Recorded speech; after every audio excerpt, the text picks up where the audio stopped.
We need everybody up front, man. I know some of y'all like to sit in the back, but we need y'all to get up front because we got some great speakers coming tonight. Listen, I hope you like this thing. We putting this on once a month, and we're just giving our hearts and our sleeves, and we're just going to give you some great speakers, some great people. We got some plans that are happening in December, so I'm going to have Manny Larcher come out. How many are grateful for Manny? Come on, Manny. Manny's going to give us some stuff that's happening in December. Come on, Manny. And so we got some cool stuff for December, for our December Collaborate and Elevate. I'll let him talk about that. Thank you, everybody, for coming. Okay, so we live in Wyland Park, so we're partnering up with Wyland Park Elementary in December. So it's instead of $10 at the door, we're asking that you bring gloves or a hat. It could be a Dollar General. It could be a Dollar General hat, whatever, just gloves or a hat, and then all those donations will go towards Wyland Park Elementary School. So that's gonna be on December 13th, just in 2 weeks, and it'll be same time.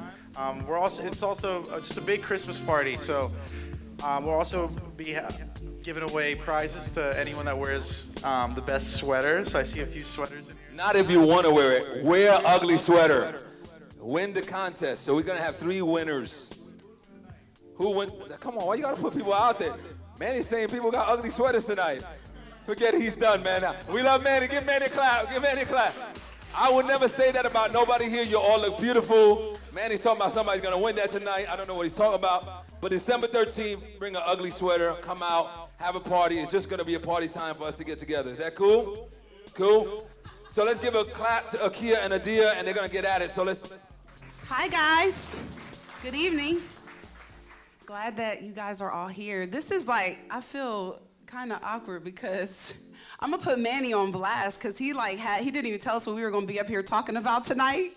So we're going to just because I had Adiya on the podcast, so we're just going to talk until someone tells us to stop talking. Exactly.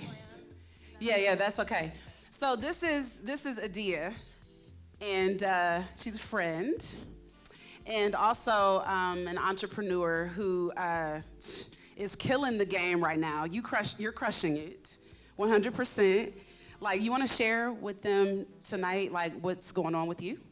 So my name's Adiya Dixon Wiggins.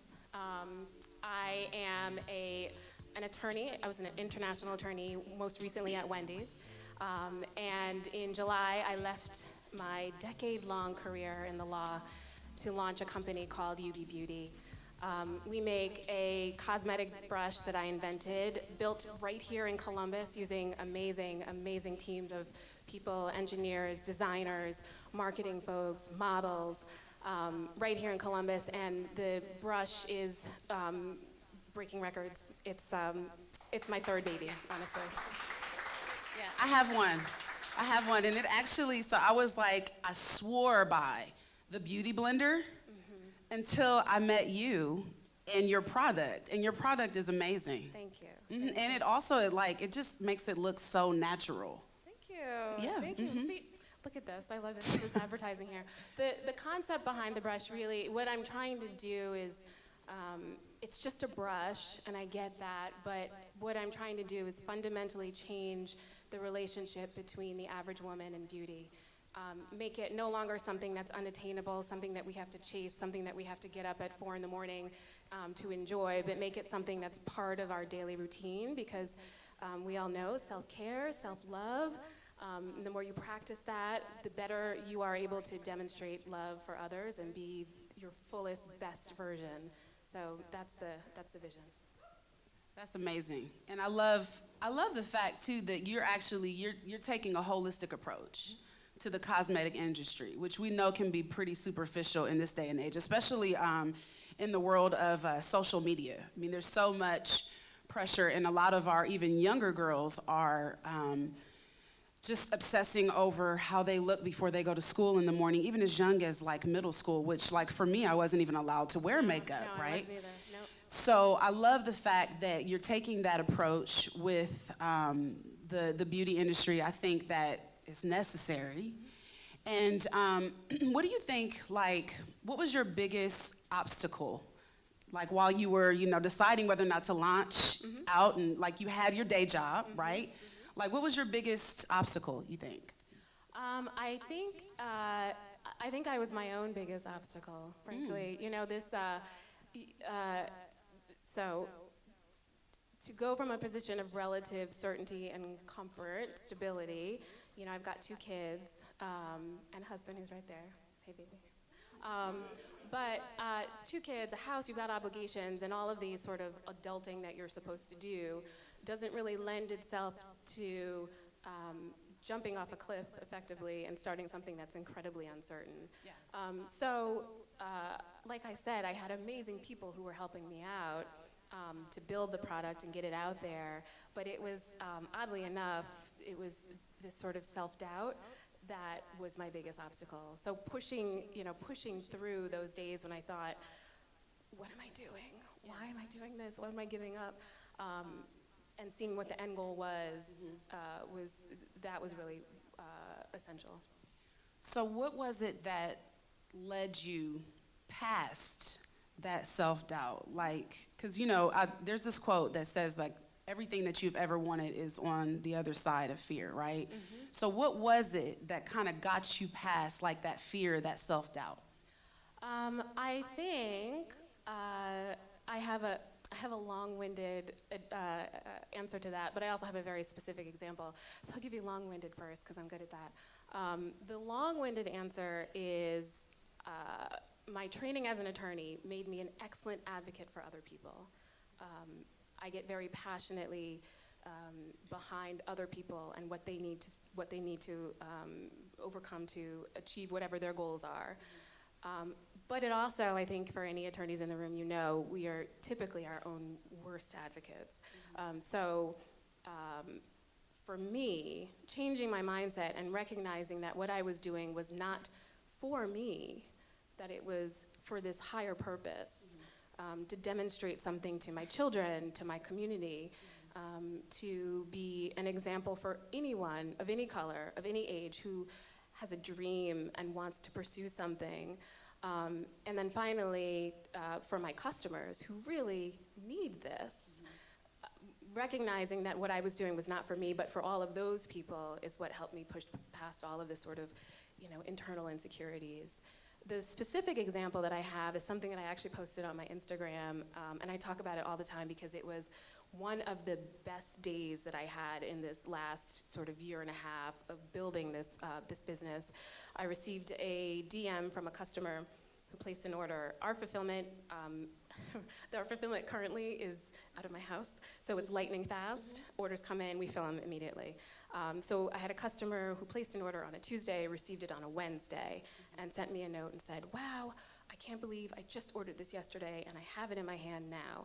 It came in sparkly packaging that really made me smile. Yeah. I opened the product up and it was super soft and it felt so nice on my skin. I needed this. I've been having a difficult time in my life for the last couple months, some challenges with my husband, some health issues. And so when this arrived, I felt like it was uniquely special and for me. Yeah. And so receiving that customer feedback, first of all, like, she didn't have to tell me that, right? She could have just accepted it as just another thing that she got in the mail.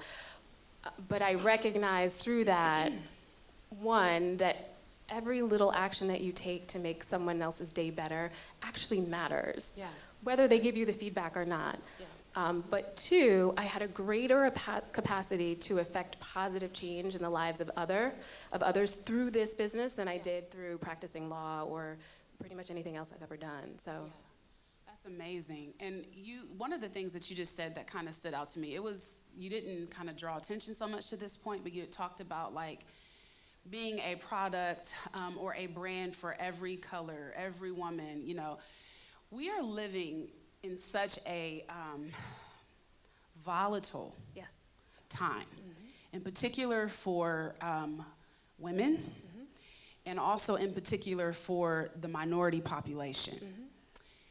What would your best piece of advice be to those of us that are in this room that, we have this great idea, this great product, this business that's, it's just a great plan, but we feel like we're not getting further because we're women or because we're minorities. Like, did you have any of that pushback? And if you did, how did you deal with that? Or even still to this day, how do you deal with that? That is a really great question. One of the things I have noticed, well, I think I have felt that pushback. I have gotten, maybe some of the progress has been delayed. Maybe some of the response has been, among certain circles has been a little more tepid than in others. But I don't focus on that. And largely, I'm blessed to be kind of ignorant to all of that. So it's maybe kind of happening, but I don't see it. Yeah. But I did notice one kind of stark example was I did an indie beauty show at the end of August in New York, which is a great show, really huge show for independent brands to show what they've been working on, and buyers come in, media comes in.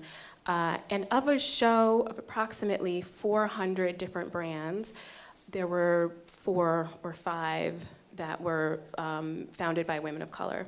And among those 4 or 5, 3 or 4 of them were selling products that were specifically targeting their own communities. Mm-hmm. So what I am doing is, by definition, an anomaly. To have a black founder of a company that's creating a product that is for universal use is rare, and I haven't met anyone else who's doing it, unfortunately. If you know someone, please make an introduction because I would like to know them. But I think the point is, again, going back to this concept of being your own worst enemy, the more you harp on that, on how different you are from the norm, the more you stand out, the more that kind of everyone is against you, or you're on the outside, the less success you're going to have. Mm-hmm. Because it all starts with your mentality. Right. And having that absolute success mindset against all odds is absolutely essential. Yeah.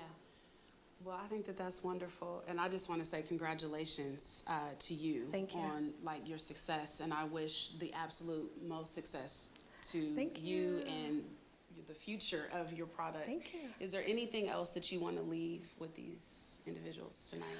I'm supposed to say, go to loveyubi.com and buy your brushes. It's a great Christmas present, blah, blah, blah. And I do hope you do that. Let's be real.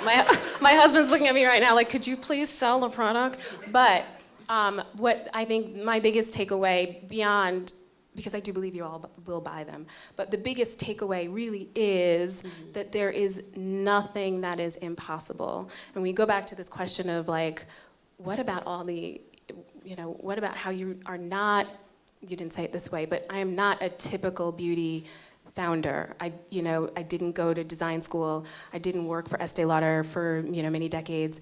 I can list probably 24 things that I did not, or I am not, or I was not, and yet I'm here. And I really believe that the same is true for everyone, and that it all begins first with mindset. So that's really what I want to leave you all with. Can we give her a hand? You're awesome. I'm taking it. Okay. Did you want to say something else? Well, I'm just trying to figure out who's interviewing me. Are you interviewing me? I'm going to ask you a couple questions. All right, Is that all okay? right. Awesome. I Great. can step down. Yes, it's fine. See, you can see we're so organized. It's awesome. All right, so I'll just give a quick introduction of myself as the random person stepping up on stage. My name's Ryan Shaw. I grew up in Columbus. I went to Ohio State. I kind of got harangued into being here by Mike and Danny and Manny. I'm kidding. So I was actually a dancer in college. I lived in LA as a professional dancer for a period of time, moved back to Columbus, and have had a very strange assortment of a career, if you want to call it that, up until now. And actually had the privilege of working with this wonderful woman for a period of time over the summer. And so I'm going to ask a couple of questions, and we're just going to have some fun. That's okay. That's fine. You're awesome. I love you. She's like, don't ask any questions. No. Leave me I'm alone." fine. Listen, you can ask me anything. Okay, so I appreciated what you were just talking about some of the challenges and the struggles that come with starting a business. And I'd be interested to hear some of yours, because obviously, so, you have your own platform. So beyond just having a business, you are kind of creating a space for people. So what are some of the challenges that you feel like you've bumped up against, whether that's building that from a business standpoint or even just from a personal standpoint? Well, that's a loaded question. Thanks. You're welcome. You know what? I think for me, like, first and foremost, the easiest answer to the question is like, so the name of my organization is Real Girls Fart. So, and I said it. And that was the hardest part, and I am the product. Like I'm selling myself. So it's, that in itself is like, when you're trying to win over, or win the trust, right, of people, to let them know that, like, I'm creating this platform, I'm creating this safe place for you to, come and be vulnerable and, like, connect with all these other cool, amazing women who, probably have similar stories as you. And then also, like, part of me being, starting Real Girls Fart, which is fearless, authentic, rescuer, trailblazer, I named it that because it was actually a blog that was really meant to talk about how this idea of perfectionism in society doesn't exist as it relates to women. And so I'm really not that clever, but like I thought about it because, like, it was a joke between Michael and I I said it a lot, and then I was just like, I'm like, this is a book. But then I, like, came back and I'm just like, I'm gonna start blogging about this because 2 years ago, I had gone most of my life undiagnosed with generalized anxiety and depression. And I had a lot of childhood trauma, a lot of stuff, eating disorder, a lot of bullying, a lot of things that I had to overcome. African-American girl, preacher's daughter, so I call that like a double-edged sword, because in a Black household, you are raised to be strong. In the church world, you pray it away. Mental illness does not exist. And so I held it all in, and I stuffed, and I stuffed, and I stuffed, and I stuffed. And so fast forward, to 2 years ago, so I was 36, I almost had a nervous breakdown. And it really caused me to take a step back and say, hey, wait a minute, like, something's not right here. Like, I've really got to start taking care of myself. So part of my therapy was actually writing about my journey and about going through the process of treatment and what that looked like. So to that end, that was also a challenge, because I was putting my story, like, out to the world, if you will. Like, whoever chose to read it, whoever chose to listen to me that day, I was telling them, like, here I am, I have this quote unquote, as you see it, perfect life, because I'm married to this, NBA player who's handsome, and and it was just like, to me, I felt like, what's wrong with me, and why can't I just be happy, because I'm supposed to be happy, right? And so that was tough for me, and wondering, like, what everyone else was gonna say, and more so what Michael was gonna say, what he was gonna think, how it would embarrass him, how it would impact my parents, because part of my trauma had to do with how I grew up, So you mentioned about the writing, and I have intimate details, so I know you're working on a book, so we're gonna come back to it. Okay. But, so I think that there's a lot of challenge, and you and Adiya kind of touched on it too, about, like, it is you invested in something, and particularly for you, you said you're selling yourself, and you're putting all of these things out there, you're being vulnerable, you're talking about things you maybe have never talked about before. So how have you overcome that like what pushed you to be able to do that? What got you over the edge? And how does it feel now? You've been doing this for a while. It's not necessarily a new thing anymore. So how does it feel now to do that?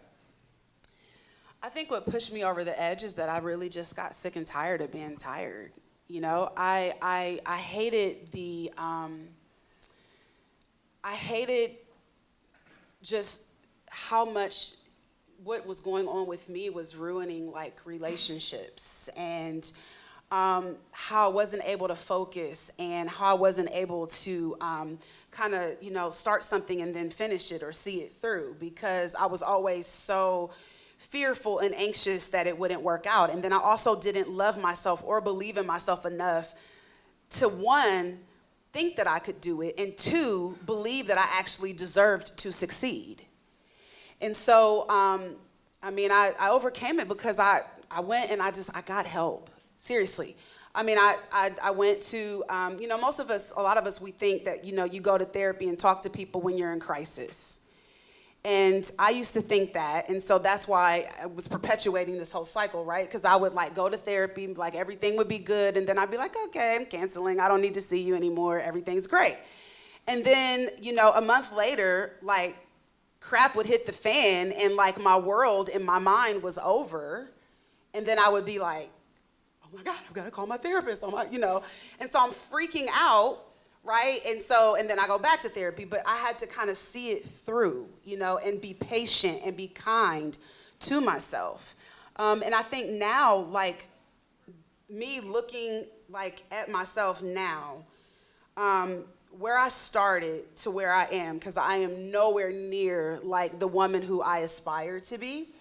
But looking at where I've come from, it's honestly surreal. Because I don't recognize myself, and I can't believe just the type of work that I get to give my life to. It's not to me, it's not work. It's not oh, I have to have this meeting, or oh, I have to take this phone call. It's I get to do this.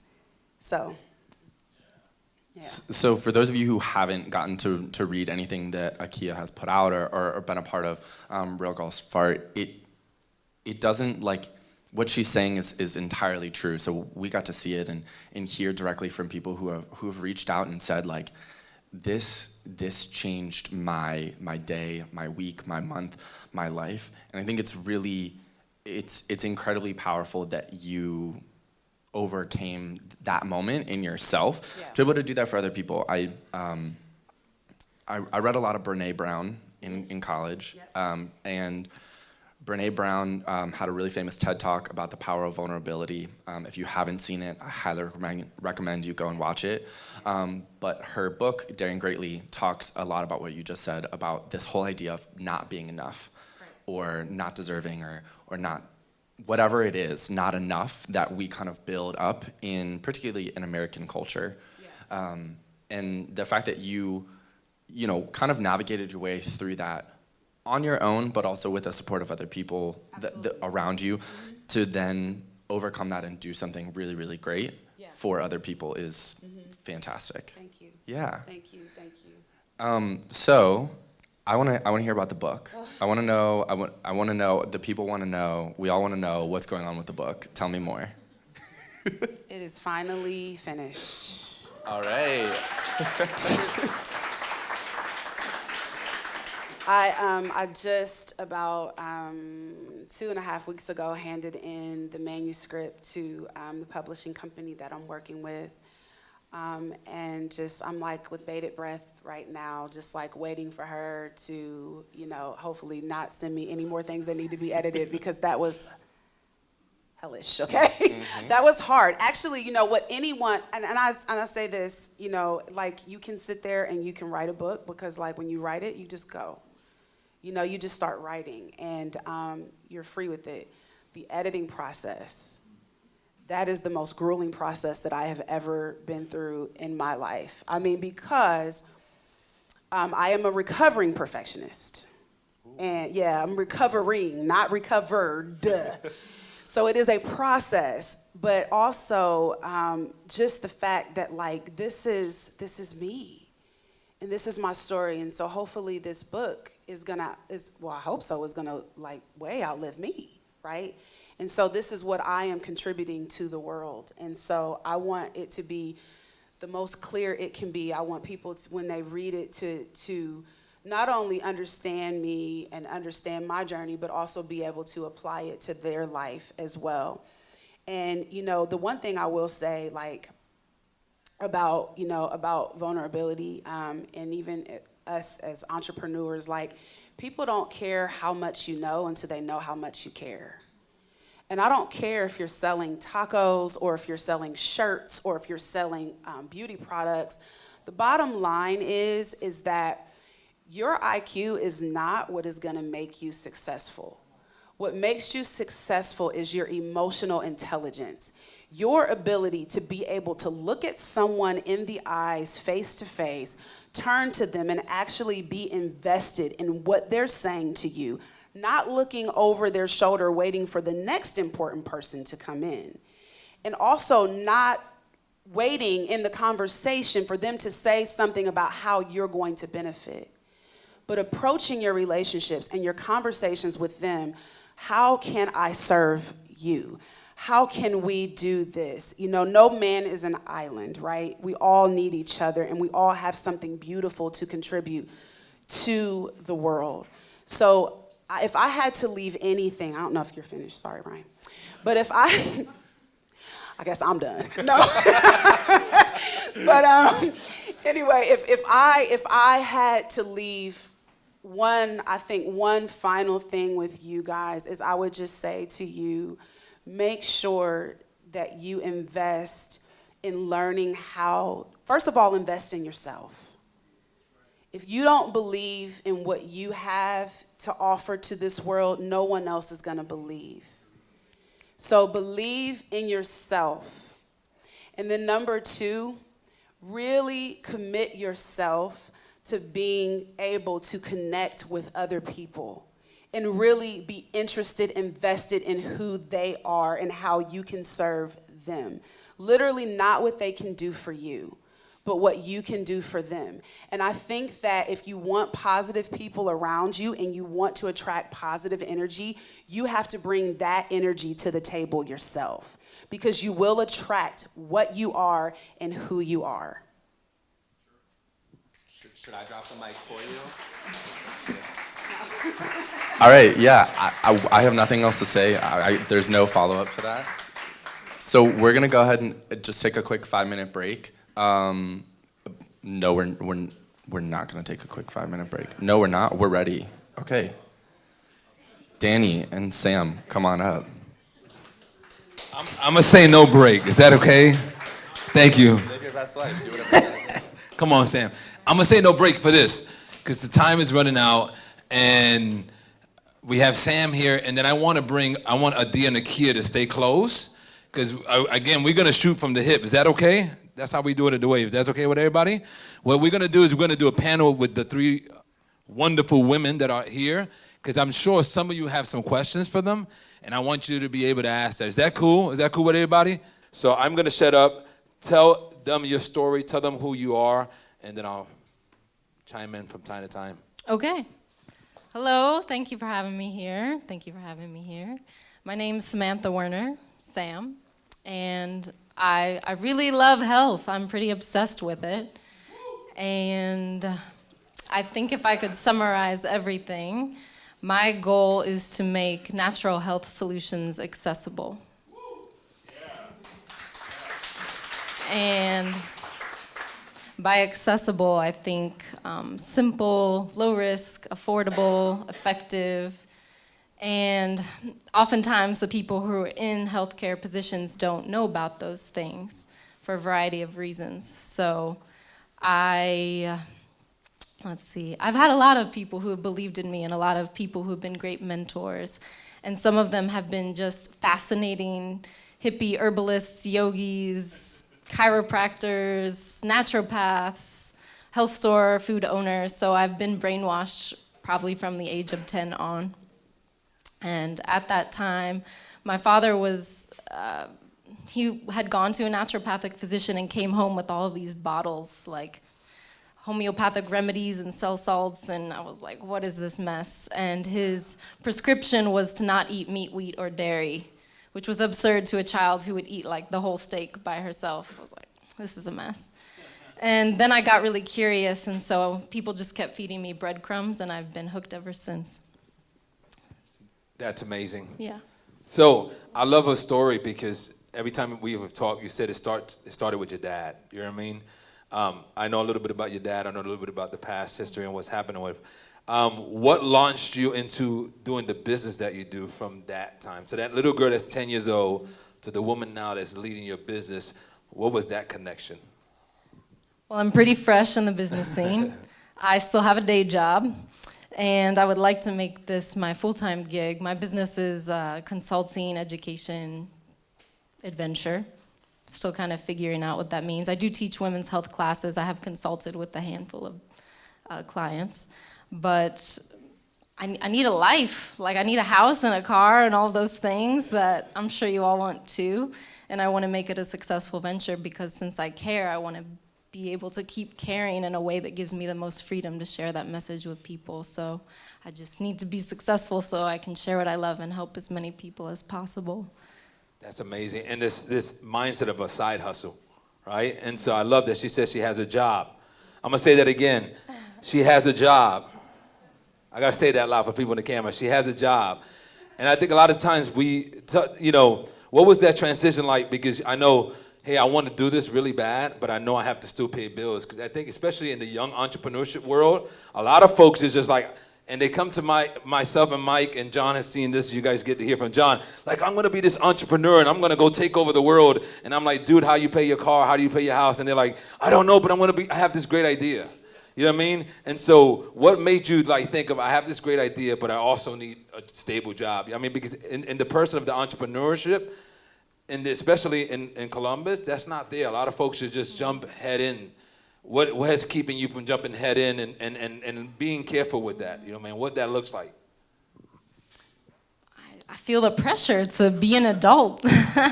And so, yeah, I come from a family of entrepreneurs. I've seen a lot of entrepreneurs, and so they've done it in a very methodical way. And I'll let you know how the transition goes because I am quitting my day job, as you know. And so I was wanting that to come out. I didn't want to say it. I wanted her to say it. So I'll be moving to Denver in January, and my hope is that this could be a portable business. There's many people on the internet doing this. There's so many bloggers, vloggers, online courses. So sometimes I get really overwhelmed, like, why should I be just another one? But then I read the book Big Magic, and if you're familiar with Brené Brown, you're probably also familiar with Elizabeth Gilbert, and she talks about how it's just a calling. If you're a creative person, which we're all creative people, actually, you just make this decision that it feels good to create and to serve, and so you should just do it for that sake. I'm not sure if I answered your question. That's powerful. I love the fact that Adiya and Achea hit that point, right? I'm not doing this just to get money. I'm not doing this. It's my passion. It's who I am, and it's just coming out in a product. It's just coming out and writing a book, but it's really me. And I think people don't understand that because within us, there are people. I'm going to say that again. There are people inside of us, right? And they are trying to be released because they need to hear our voice. You know what I mean? There are a lot of people attached to us that we don't know. If we don't step out in that faith and we don't step out in that world, then the people that are attached to us all over the world miss out on us. And you said something to me earlier. There's a lot of people doing what I'm doing, right? You said that to me earlier. Right. And what was my response to you? But you're the only one who can do it the way you do it. Right? And Yeah. that's the key. A lot of times we see something that someone else is doing and we see our dream, we see their dream, and we're like, yeah, but I'm just going to own a restaurant. There's like a million restaurants. Yeah, but it's not your restaurant. Right? And it's not people hearing from you. And you can have the same 25 ideas, but 25 different people are going to do it 25 different ways because it's them. And I think once you're sure that it's me, that I just want to say this, you have a voice, right? When you finally realize that I find my voice, what Achea has done is found a voice. What Adiya has done, you found your voice in your product. And every person that's putting that product in their face, I haven't tried it myself. Is it for boys? Is it for guys? All right, come on, I'm going to try it then. Listen, I'm in like Flynn, baby. I'm in like Flynn. I'm buying one for Christmas. Anyway, Christmas gifts. So, listen, I'm serious, because I think a lot of times we don't understand. Putting that product in your face is your voice in their house. When somebody buys Achea's book, is Achea's voice in that person's house. My voice, and I think one of the secrets that if we can unlock this in entrepreneurship, just find your own voice. And once you find that, unleash it to the world. You know what I mean? And so, last question, and then I'm gonna have some of the ladies come up. You love women's health, especially. So tell us a little bit about what that looks like. You know what I mean? What are some of the things that you deal with women? Mm-hmm. And I know you deal a lot with the emotional part of it. You know what I mean? Tell us what that looks like and why that passion for the women's health. It's just an entry point, and it's something that I've had personal experiences with since I am a woman. So I have this webinar called Natural Woman in the Modern World, and life is working against us in so many ways. So the idea is to point out where can you make a difference in simple ways, from the fragrances you use, to the shampoo that you put on your hair, to the rituals you go through throughout your day, to the food that you eat, to where you purchase your food, to who you spend time with, to how you're spending your day. So it sort of introduces all these factors that are health that you might not get a chance to talk about with your doctor, or might not realize that you have the ability to change in small bits every day. Yeah, there's a lot of modalities that women aren't aware of either. Like, Mayan abdominal massage is so awesome. What is that? Awesome. Tell us, what is that? Has anybody heard of that? See, and ask your doctor if they've heard of that. But there's a hand somewhere back there. Tell us. How many want to know what that is? The lady said, spill it. Come on. So it is a practice of self-care. You're scooping, and men can do this as well, using your hands upwards from the pubic bone to the belly button. And it's for women, properly placing the uterus. For men, it has to do with circulation and ability of the prostate. So, I mean, you might laugh now, but when you get older, there's a lot of people who really care about these things. Or if you're trying to get pregnant, or if you ask a handful of your friends how many women have challenges with PCOS or endometriosis, or, and then that plays into your mental state of health. So if you had known that you could have potentially avoided surgery by using your own hands every evening before bed, I feel like that's pretty powerful, and that my doctor should have told me about that. Come on, girl. Yeah. Come on, girl. All right, now listen. So it sounded great. I just don't get it yet. So you're using your own hand. Okay. Like, I mean, okay, you gotta like, yes. What do? You like punch yourself in the stomach? What's up? I'll finish. So you should experience this for yourself, number one. Okay. And number two, so you place it's just on top of your skin, so scooping in either direction, it makes more sense if you're lying down on a table. Down. Okay. It also affects your digestive system because the digestive system also needs proper room. Like, a lot of the organs don't have space in order to do what they need to do, because people don't hold themselves properly, they don't breathe with the diaphragm, which, if you want to change your life right now, you should all learn how to do that. I want to pause this. I want her to, how many want to learn how to breathe right? Like, seriously. So you just like, this actually changed my life. Like, when she showed me how to do it, it changed me. So can you have them do the exercise? Okay, and you should care, because it affects your whole metabolism and your mental state. And if you go to a counselor, so one hand on the lower belly, below your belly button. Come on. And you might want to close your eyes, because if you do it in reverse, you're going to be like, I don't know how to do this.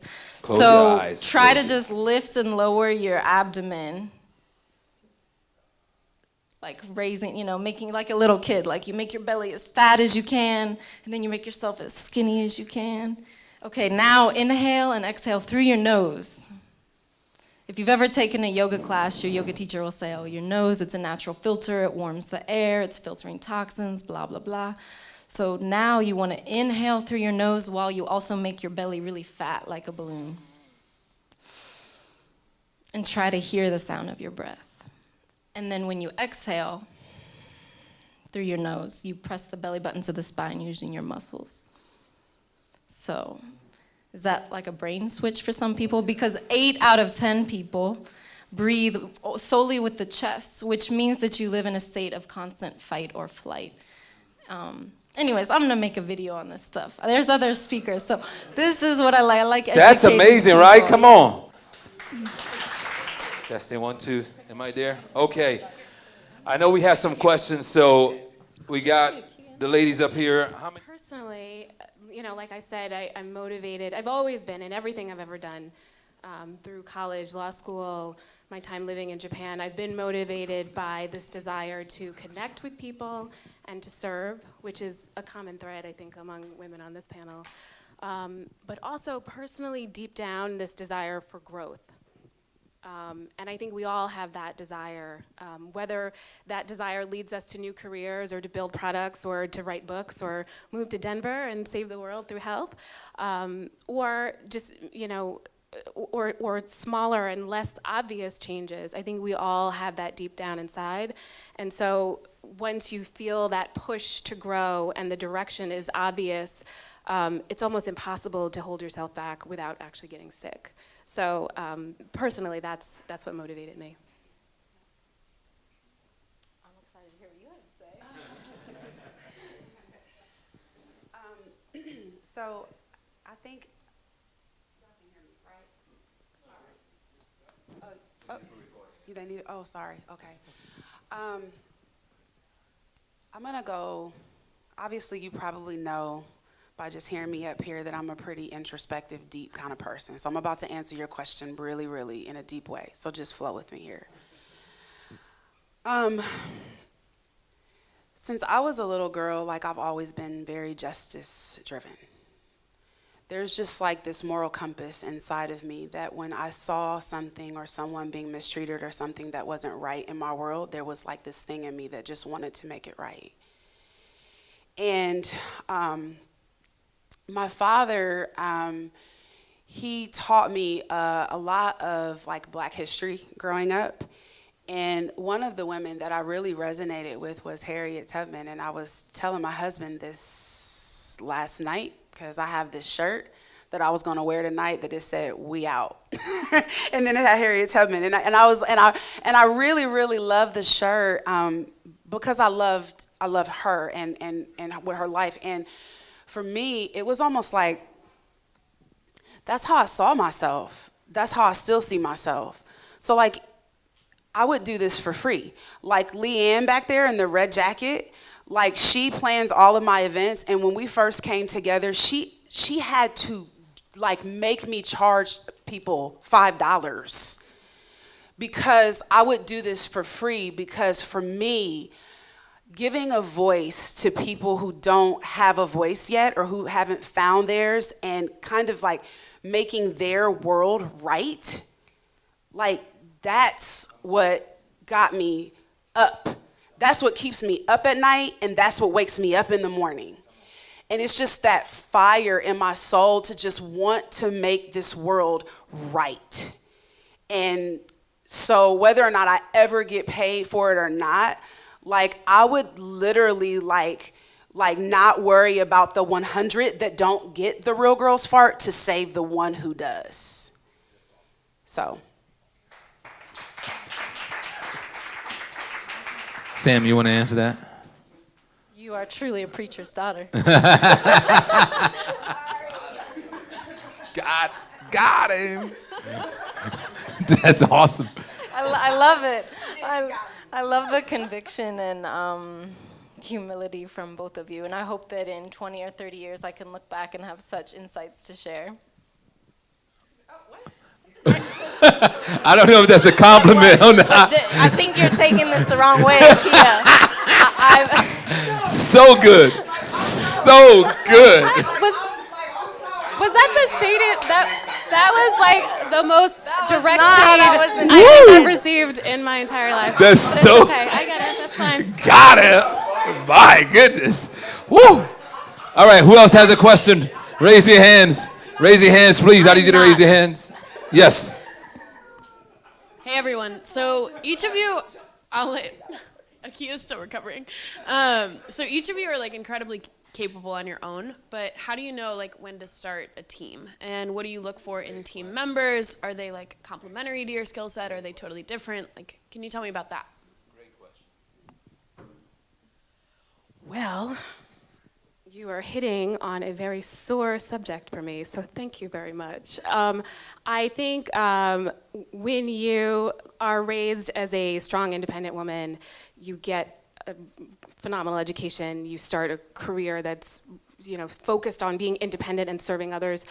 It becomes very challenging to shift your mindset and recognize that you need help from other people too, right? And so like I mentioned, I've been blessed in building this product to have folks who selflessly contributed their talents and their skill sets.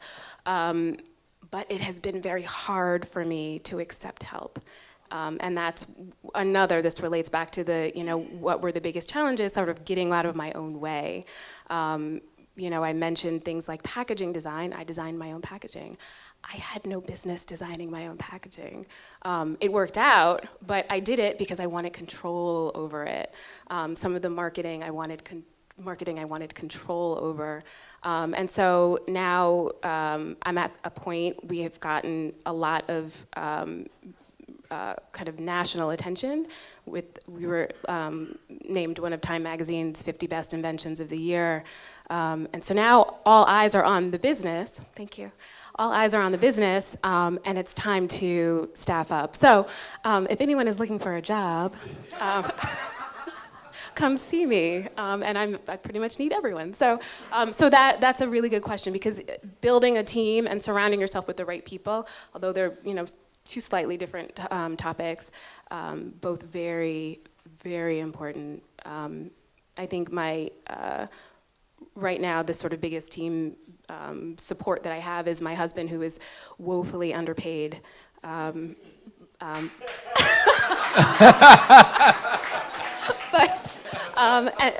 so he's employee number one. He has no benefits. I am the benefit. Yeah, did you hear her? No.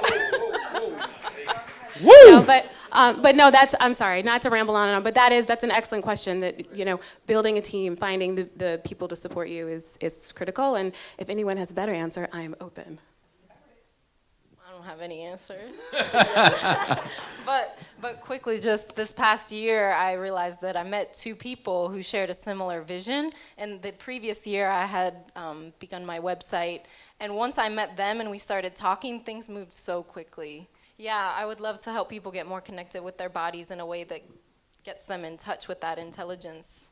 So I know the dancer over here, I imagine, has some experience with that. Here you go. Yeah. Hi. My name is Brian. I have the fortune of being able to have a little group that gets together every week, and we talk about ways that we might all get together and change the world. No small task, right? But one of the key ones is wellness, and what you said really hit a nerve, because one of the fellows was talking about we're working on mental health matters, and we rather quickly realized that we have to attack the entire wellness issue because of the stigma. And he said inside the black community, there's a suck it up and you don't show it. You deal with it yourself. That way of attacking the stigma, to me, it's constantly on my mind. Like, how do we do it? How do we get out there? How do we make a difference? How do we start going after, in particular in the black community, how do we get somebody to even come to, let's say we had an awareness kiosk and we talk about, beauty and holistic healthcare and so on. How do we get them to even come to the kiosk? How do we even get them to walk in and engage? I'd love insight into that. I'd love for you to be in our Junto. I'd be so happy. It's so important, because it doesn't do you any good to put an infrastructure in and to get all this energy behind it if you can't engage.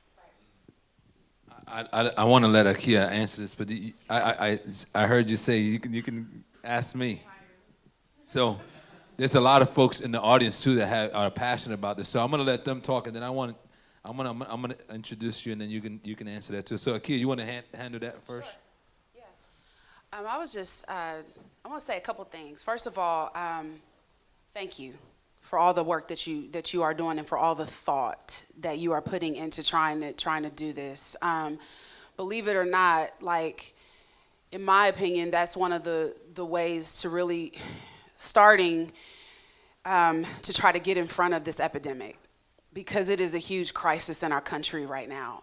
There are the epidemic in the crisis in this country is way bigger, and I mean just per capita than we have workers and actually volunteers, right? And so just like, you know, a few stats, like I just in October partnered with Nationwide Children's Hospitals on our Sleeves campaign for pediatric mental and behavioral health, and I'm one of the thank you, Manny. That was random, but that's And we're doing a lot of great things with that and in that space. But I will say to you that we got to have more people that look like me having these conversations and being willing to. And that's just the really frank, candid answer, is that there's not enough of us that are willing to actually come out, you know, and reveal, like, you know, what's been going on. And one of the things, you know, I was in therapy a couple days ago, and I was sharing this with Michael that I took away. And my therapist said to me that what makes dysfunction is not the things that happen in a family. It's the things that we don't talk about in a family. Right? And so that's what makes dysfunction. And so don't think, don't feel, don't discuss. And there are so many secrets, in particular in Black families and minority families. Asian families go through the same thing. Jewish families, like, because it's this whole thing. So I think having more people, and I also think we have to be vulnerable. Okay, and I think, you know, when we are actually more vulnerable and more transparent, because I can't even tell you like how many conversations that I've started, and it's going to take having really, really tough conversations, right? And so it definitely is a growing problem. I think one of the conversations that's probably going to start to happen is the preventative side of things. Right? So so the conversation right now, everybody wants to jump in on it now because we have like this huge crisis, right? But the only way we can even get in front of the crisis is to actually start having the preventative conversation. Like, so we need to start doing parenting classes, right? And how to attack the nucleus of the family. See, I done stood up now, y'all, but I'm on my little soapbox. But how we can actually like go in and reform the nucleus of the family, because most of the minority families, in particular African-American families, are headed by women, right? So we have to go in and try to retrain them, because what's the point in talking to a kid and trying to teach them new coping skills and new this and new that if the family is jacked up? So we're sending them right back into a jacked up environment, right? So that we've got to teach them new skills to try to, and also teach the parents. But guess what? Here's the problem. It's not just the minorities. It's the rich families in New Albany, too, that need the parenting classes, that want everything to be okay because they don't think that it's okay not to be okay. So it's like this whole thing of like, you know, this dysfunctional kind of repetitive cycle that we're in. And like just having more and more people just kind of with hands, you know, just ready to help, ready to serve, getting in there and getting their hands dirty. Because nobody wants to talk about mental health or do anything about it because it's not sexy. Well, you know, they say for every 100,000 people that say that the way they feel during that day affected their day. Yeah. That their depression or their anxiety didn't allow them to perform well that day, we have one professional worker. Yes. For every 100,000. It's massive imbalance. Massive imbalance. And it's not just, and the other issue too is like we have to start looking at this as also a physical issue. It's real. Just because we can't see it, it's real, right? So it's just this whole country's mindset. We are slowly getting there. But if you continue to do what you're doing, and the more people that kind of just catch the burden if you will, then I think that it'll kind of spread like wildfire. And I think that there's a need for, there's so many organizations right now trying to do a little something around mental health. I think we got to do some unification. Yes. You know, bring these messages together somehow. Yeah. I agree. Brittany from the Urban League. What do you have to say? What was the question again? It was around the stigma of mental health issues in the Black community. How do we get people to engage? If we put in a service, how we get them to come? There's this big stigma there that says we don't talk about it, we don't acknowledge it.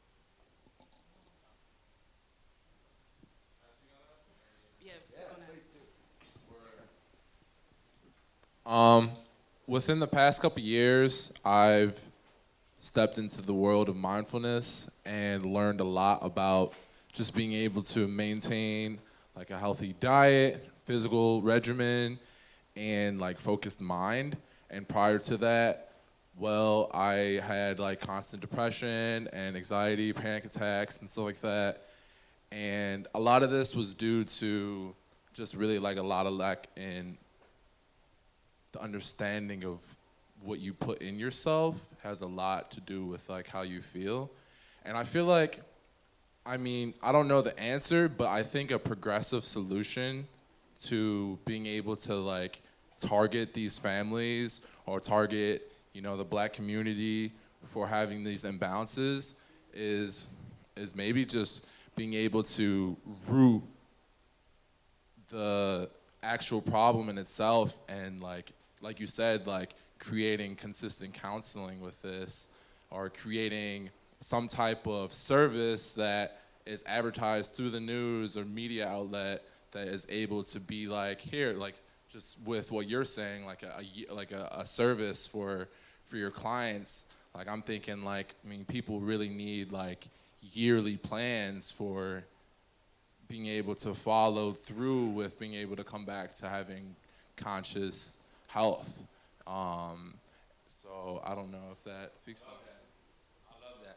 Anybody in the panel else want to tackle that? Well, look, I'm speaking out of turn because this is not my area of expertise, but my sister is a practicing OB in Illinois and does a lot of work around access to care and maternal health, which just makes me think that the other side of the equation here is healthcare professionals and their willingness to receive communities of color.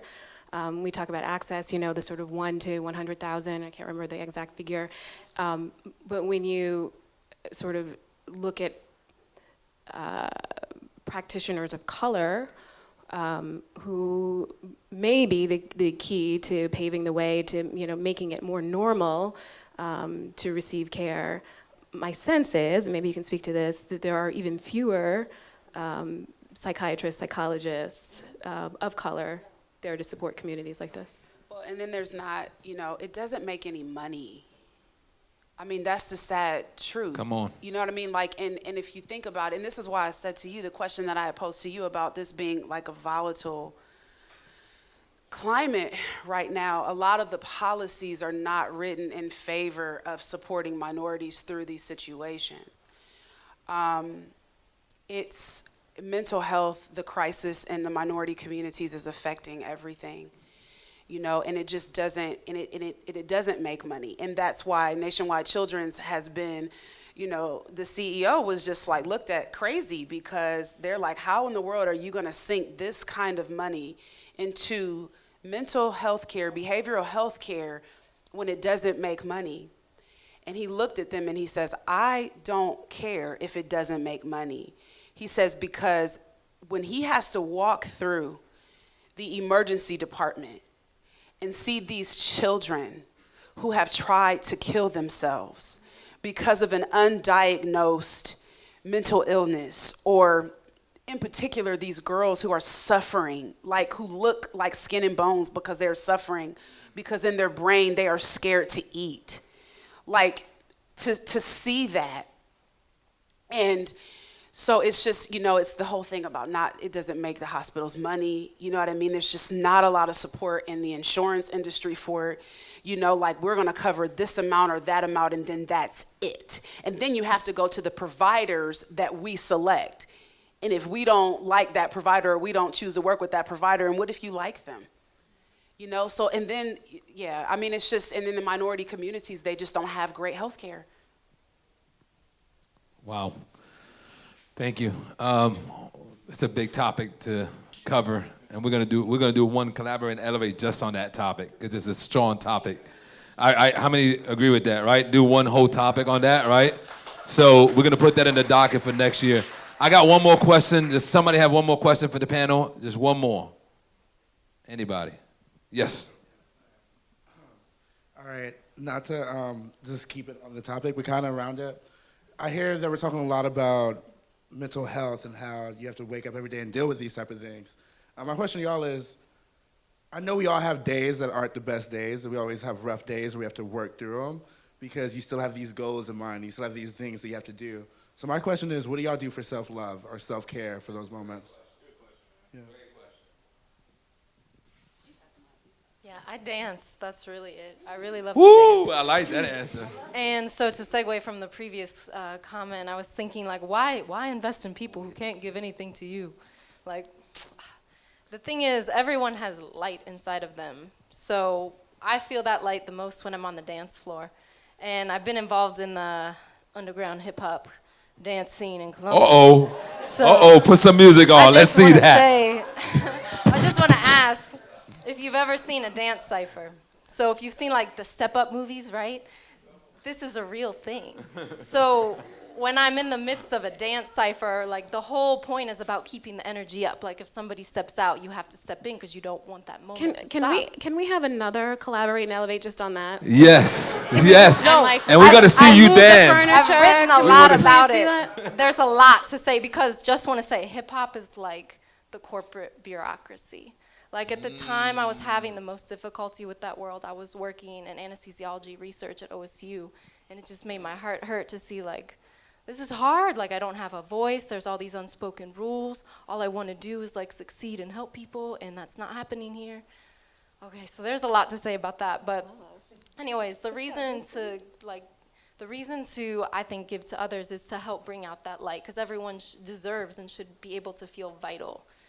And so that's just stupid. Like, why can't people see that? Because in the end, those people are going to give back so much just by feeling full and vibrant and able to be themselves and be creative and be expressive. So I think that it's people who have money that have the ability to give so freely that they let others who are withheld with resources or whatever from their own compassion to be able to see that. So my self-care is dance.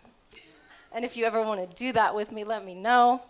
Uh-oh. That's really fun. We got hands raised back here.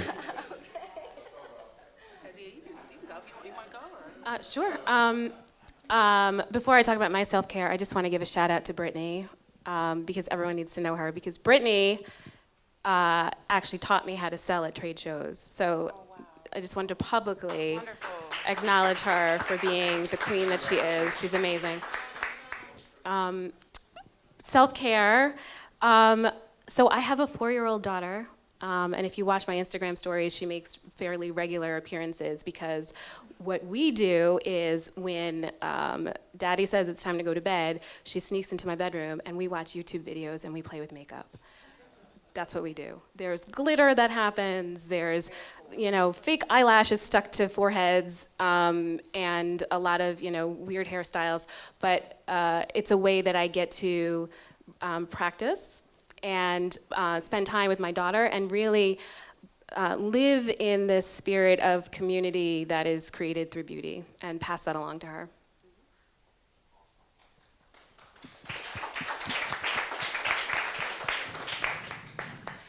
I exercise. If it's not too cold, I like to walk outside. There's something about nature that really just makes me surrender to the fact that there's something greater than me. And I take a nap. And if you went to my first real talk or talk series of vulnerability, that's what I said. I was like, never underestimate the power of a great nap. And it is true, because whenever I'm upset, and it's scientifically, it is true. Sleep does reset the brain. And I cry if I feel like I need to cry, because that also resets the brain. And I am forever writing. Writing for me is my therapy, and I just purchased this 5-minute journal. And I actually just wrote a blog about it, and it is a gratitude journal, and it is guided, and it is amazing. And I did this consistently. I'm a little off on my schedule, so I got to get back on it. But I will tell you, the week and a half that I was consistently journaling morning and night about things that I was grateful for, that attitude of gratitude literally is the gateway to happiness. Mm-hmm. I promise you, when you begin to focus on the things that you have and that are well in your life, and what's not right, it makes all the difference. Let's give these women a clap. I don't want you to leave yet, though. Adiya, I'm gonna start with you. Tell them where they can buy your product. I'm gonna plug it in. I'm here. We're gonna sell. All right, let's sell it. You can find Yubi at loveyubi.com. That's LOVEYUBI.com. And back there in the table, there are some shirts. And I'm telling you, I'm selling for y'all. There's some shirts and some hats. Lift them up, please, Watia. Look at Watia's right there. The sweaters are dope. Christmas is coming up. Be free, be you. I love that saying. I actually got that pink shirt right there. That's me. I wear that. I rock that authentic shirt. I got that. So someone else get it. Can I say something real quick about the Be Free, Be You? I do have to say this. This is just a shameless plug, okay? So you guys know who Mike Conley is? Basketball player? He was wearing my shirt. Rock it. Be free, be you. So if all y'all want to be like Mike Conley, go ahead and get that shirt. I want to be like Mike. I want to be like Mike. Come on. Give these ladies a hand clap. Come on. Thank you, ladies. Awesome. Sam, you're amazing. Adiya, you're amazing. All right, listen. I know we only got a couple of minutes. We're not gonna give a break. I'm telling you, if you want a break, you're gonna have to leave if you're gonna miss it. But the next two fellas that are coming up, both dear friends. How many now know why Michael is Michael? Because of Achea. Come on now. All right, you understand? So Michael Redd is gonna come up. John Weaver is gonna come up, and we're gonna have another discussion with one of my two dear friends, my best friend Michael and John, which I had a great time playing basketball with, and he learned that Ortiz power in the basketball court is the real deal. Here you go. Come on, John. I didn't hear a word he just said. I just walked up. It's kind of hard to follow that panel. Give it up again for Adiya, Sam, and Achea. Incredible. I'm going to shift gears just a bit and talk to this distinguished gentleman here, who I have grown to adore in a lot of ways, and he's doing a great job of dismantling the stigma on attorneys. And thank you, my brother.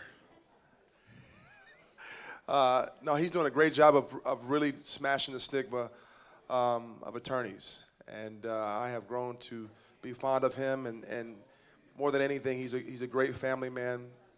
Loves his wife and his children, and what he's doing in the community is incredible. Our hearts are succinct in a lot of ways because he really cares about people and their development and their growth. And so tonight we are honored to have you. John Weaver from Stansbury Weaver. So give it up for John. Wow.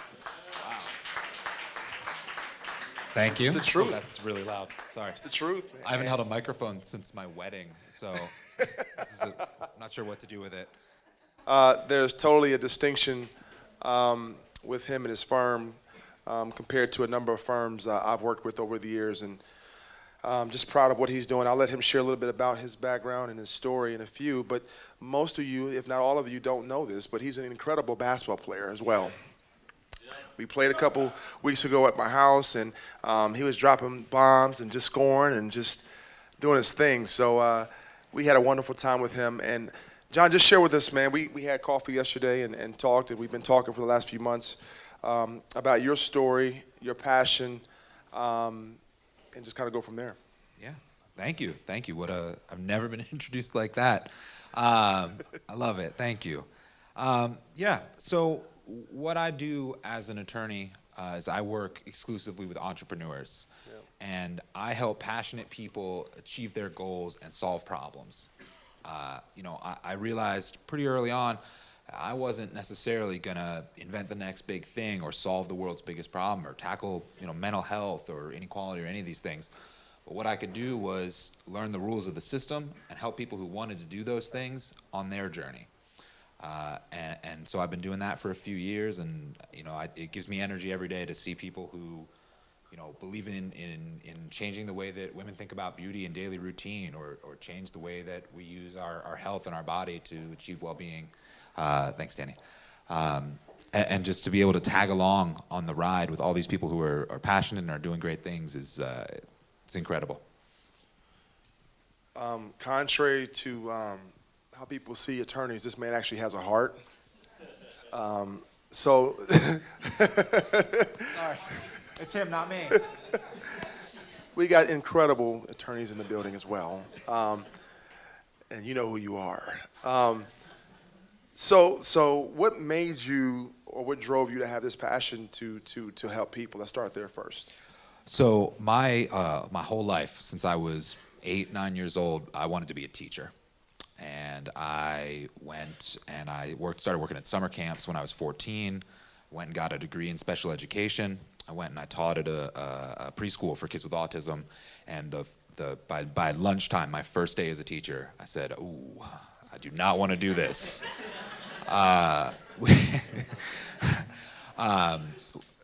And so from there, I sort of was directionless. I didn't really know what I was doing. I had this passion, which was helping kids with special needs, helping them achieve their goals, helping their families. And so somebody said, if you went to law school, you could do that, but you can make some money. And I said, all right, I'll give it a try. So I went to law school, and I learned about educational advocacy. I learned about juvenile law, things like that. I came out of school, and I was a public defender. I worked with juveniles who'd been accused of crimes, or families that were involved in the ODJFS system with abuse, neglect, and dependency cases, and I did that for a few years.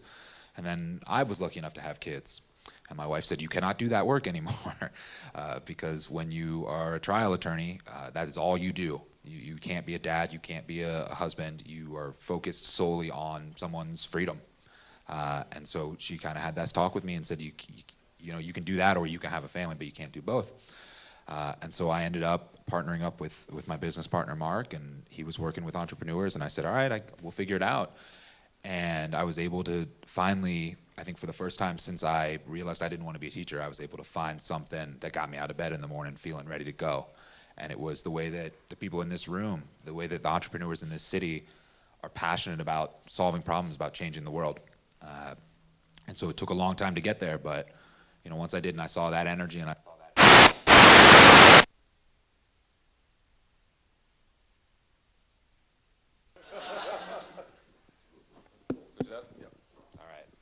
How's that? All right. I don't know where I was going with that. Yeah, just the passion that people have and the ability to help someone who come in and say, I want to solve this problem. I want to fix this thing that is wrong with the world.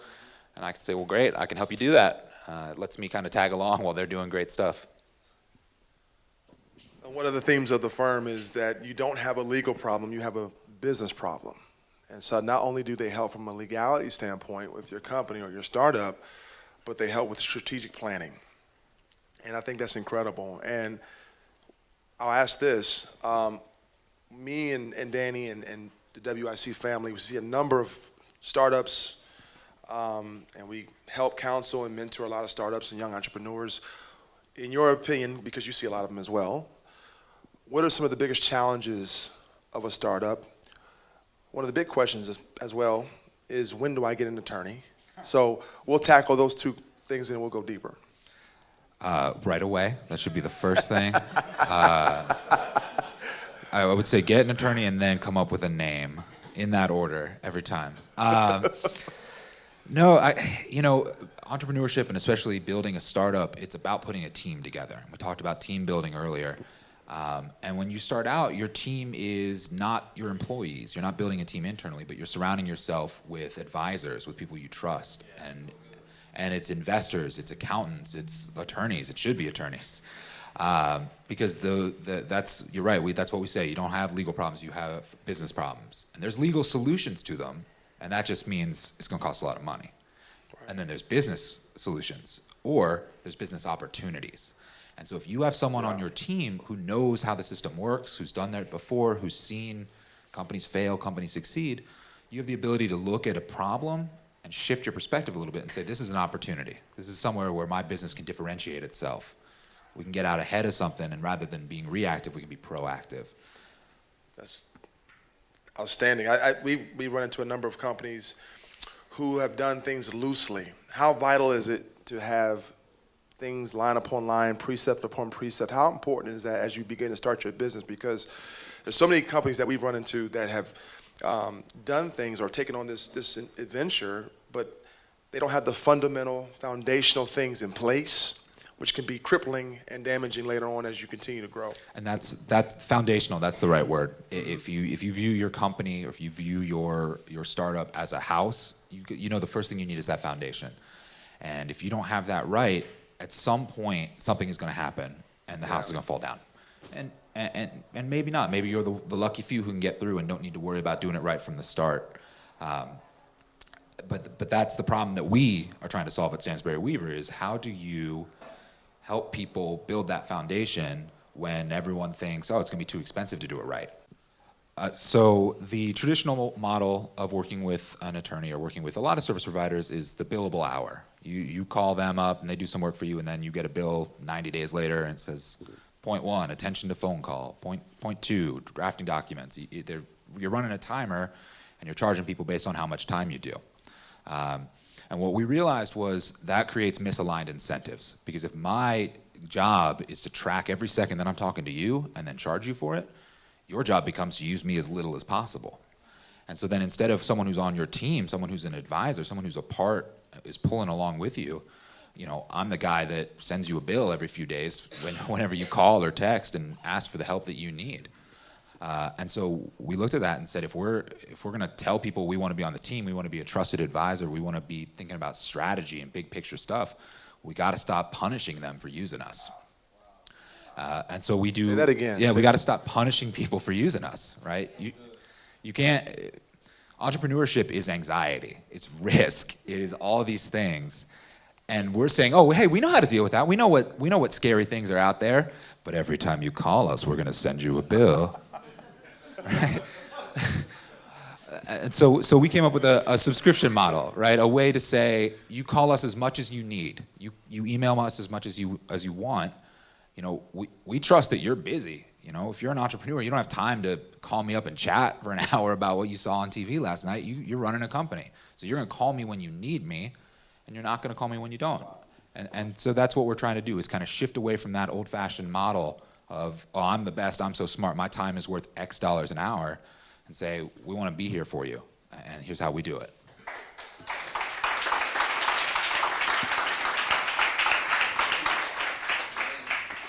That's why I like him. I haven't heard of that model anywhere. The M&M socks all day. Look at that. Peanut? Get out of here. You know what? You know what? Well, that's right, Paul Bunyan. Yeah, Okay. Paul Bunyan. It's funny. The closer I get to 30, the less I care about my fashion. Okay.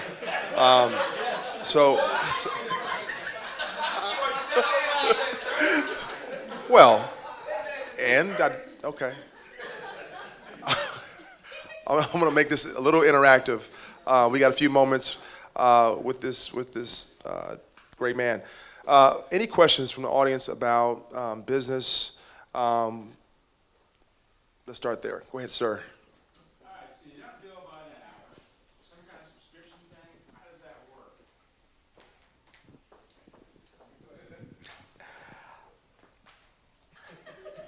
Hold on, let me get that one. Hold on. Never mind. Well, I don't know if this one is hooked up, so if you can't hear me, just put your hand up and I'll yell.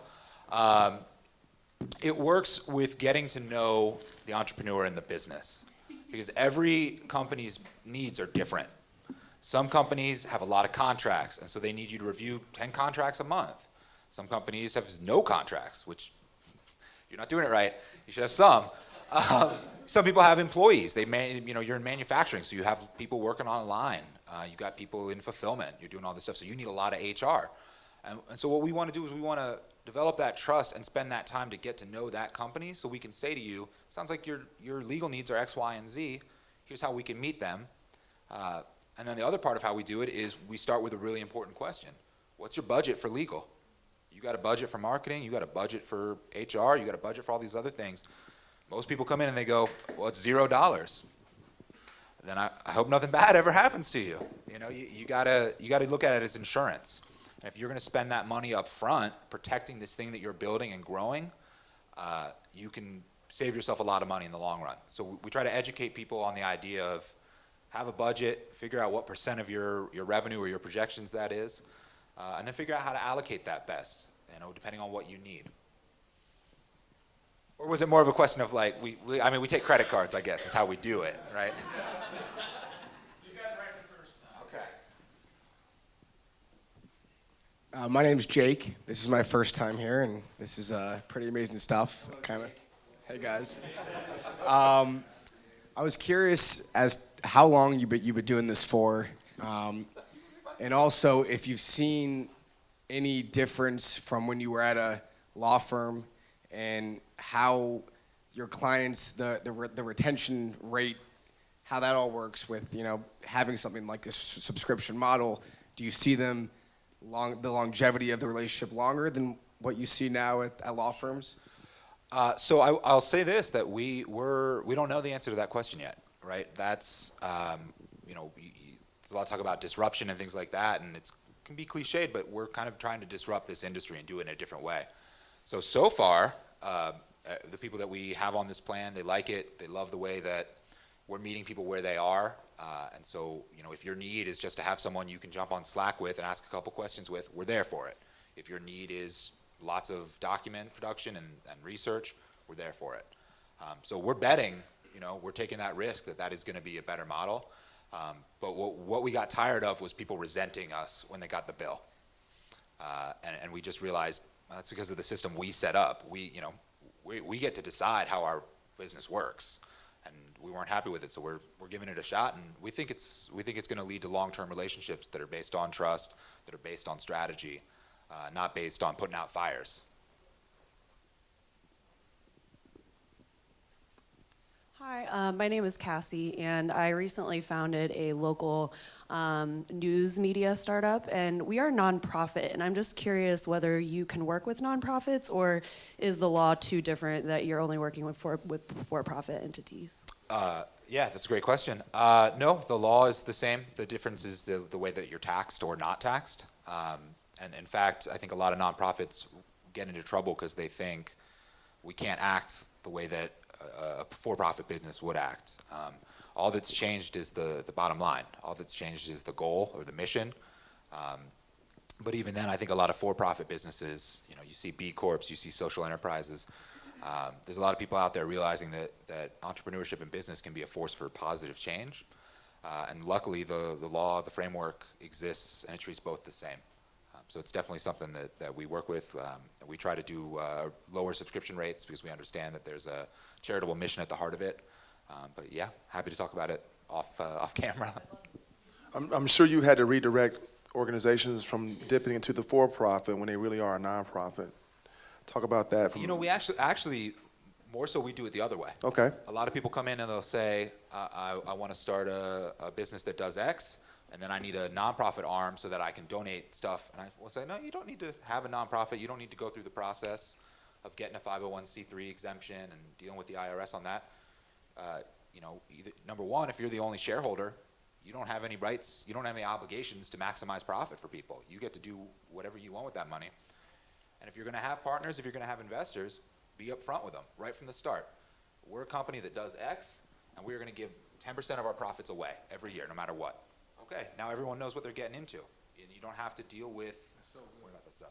So there's lots of, but that's when we talk about, being creative and finding business problems and business solutions and opportunities, there's a great example. You want to have a charitable mission, fantastic, do it. It closes the door to some things, like getting people to make tax deductible donations. You can't do that if you're not a 501c3, but you can still serve a charitable purpose. You can still do great things. You just have to make sure you're upfront with people and you're not defrauding your investors by telling them that they're in it for profit. It's powerful. Any other questions?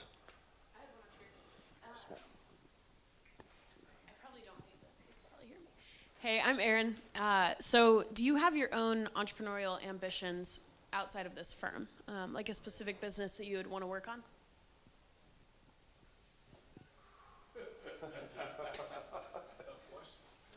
I'll tell you what I have, and that is a lot of envy. When people come in and they tell me, this is what I'm doing, this is what I'm building, I go, man, I want to do that. That's just a lot more fun. Maybe someday, I think trying to revolutionize our industry, or that's so pretentious, I'm sorry. Just trying to make a small change in what we're doing. I think that's enough for right now. But revolutionize. I like that word. Yeah. I'll say it for you. All right, thank you. It's better that way. Revolutionizing. But I think doing this has given me the experience to one day, see a problem like every entrepreneur ever and say, there's a better way to do this. So for us right now, it's the way that we help entrepreneurs. Hopefully one day it's something a little bigger than that. Wow. Well, we thank you tonight for the wisdom and intel on entrepreneurship and for your firm and what you're doing, and it's just powerful, man. And I think it's important to have a budget to take care of those things first and foremost. There's a level of accountability when you start the business off properly, right? So thank you, John, for what you're doing in the community, man. Appreciate you, buddy. Thank you all for tonight and your attention. Thank you, everyone. Come on. So I do want to say this about John, that if you mess with Mike and I, you're going to see John.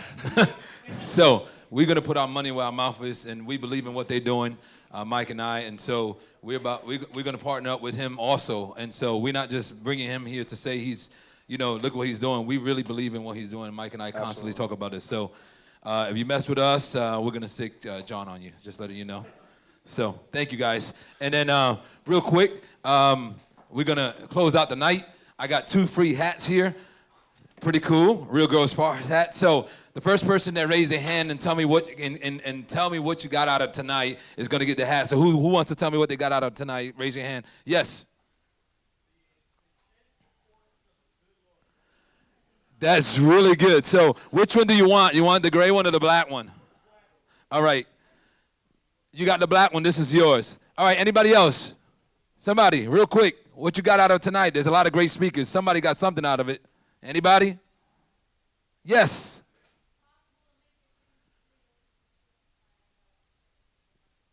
Come on. It's possible to make your dreams. Come get this hat, Sam. So, and if you can give him this black one, that'll be awesome. So I do want to say this on the closing. Manny, where's Manny at? Where's Manny at again? Manny, come on. Give Manny a clap because he does all the things in the background. So on behalf of WIC and what was happening, what's here? What you got there for me? No, we're not going to do that right now. Thank you. We want to invite you to December 13th. December 13th, come out. We're going to have a great, great holiday party. We're going to have music. We're going to have dancing. If Sam can be here to help us dance with Ryan, and we'll move out all how many want to see Sam dance? Hip-hop. All right. So we're going to have dance. We're going to have some games that I'm telling you are going to be awesome. We're going to give away some money. Some prizes, right? Yep. Some American what is it? American Express gift cards. Go for the business. American Express gift cards, and you're gonna be able to win one of those. So come out, join us December 13th. Huh? Not say you can't use it internationally, but he has a deep issue of Belgrade not being able to use his American Express. Huh? Yes, and listen, we really do want to partner up with the elementary here. So please. if you want to bring 10 or 5, just don't bring one. I would challenge you to bring 5, 6 pairs of hats. You know, they're $1 in a dollar store. We want to give out of this community, out of entrepreneurship community, we want to be able to give a lot of hats and gloves. Yes. All kid sizes, all kid sizes. Thank you for saying that, because they're going to be all for the kids, the babies over there in these hats and gloves. They got a hold of us. And we want every year to do our part from the entrepreneurship community, do our part to help our schools. How many think that's cool, right? So, Manny, any last words? No, I just want to thank Danny, Ezra, all the speakers, Alex Young, and SJ, and everybody, all of you guys coming. Thank you so much. And hypoke. We have a lot of hypoke, so everybody eat before you leave. They actually debuted 3 new products on the stage too. So give Miko and Now some feedback. Let them know how you feel about it. And just thank you, everyone, for coming. Drive safe. Have a good night. Thank you.